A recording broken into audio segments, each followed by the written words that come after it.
তো বন্ধুরা অনেক দিন হলো ড্রোন ফ্লাই করি না, তো আজকে ড্রোন ফ্লাই করলাম আর আমাদের মনে করেন বিলের মধ্যে আনলাম। তো দেখি কি অবস্থা।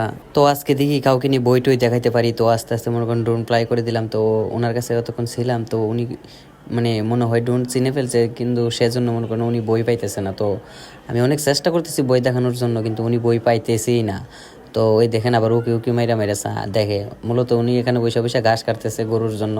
তো আর দেখেন চতুর্দিক দিয়ে হচ্ছে সরিষা ক্ষেত, আমার ড্রোন ক্যামেরার চতুর্দিকে হচ্ছে সরিষা ক্ষেত, এই দেখেন। আর ওই দেখেন ওই জায়গায় দেয় একজন লোক যাইতেছে, দেখা যায় গরু লিয়া যাইতেছে। তো ওনার কাছে আমি যাই, দিকে দেখি ওনাকে নিয়ে বই পাওয়াইতে পারি। দেখেন ভাই কি একটা অবস্থা, গরু মনে করেন সরিষা ক্ষেতের মাঝখান দিয়ে নিতেছে। দেখেন একদম ক্ষেতগুলো নষ্ট করে মনে করেন এই গরুগুলো নিতেছে। দেখেন কি অবস্থা দেখছেন।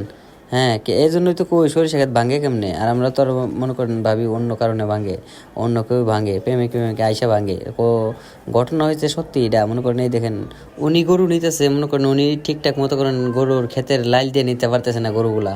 তো উনি ক্ষেত পাতাইরা পাতাইরা মনে করেন অনেকগুলা ক্ষেত বা অনেকগুলা সরিষা ক্ষেত এরকম ধান ক্ষেতগুলো নষ্ট করে করে মনে করেন গরুগুলো নিচ্ছে। এই দেখেন ধান ক্ষেতের উপর দিয়ে তুলে দিছিল। যাই হোক, ওই দেখ ও তো অলরেডি মনে করেন উপর দিয়ে উঠে গেছে। তো এখন লাইল দিয়ে যাইতেছে গরুগুলা, জানি না উনি কে। তো আমি ধীরে ধীরে ওনার কাছে যাই, দিই বইটুই নিয়ে পাইতে ওমা আবার ফিরে ফিরে চাহারি। দেখছেন অবস্থাটা, ফিসে ফিসে আবার চায়। তো দেখি আস্তে আস্তে ওনার কাছে নিয়ে যাই, দেখি কি অবস্থা।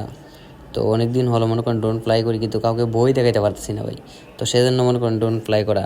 তো দেখি কি অবস্থা, আমার মাথা খাত যা, কিন্তু পিছনে চাইব নি, দেখি কি অবস্থা। চা দাঁড়ে গেলে ঠিকই চাইবো মনে করেন।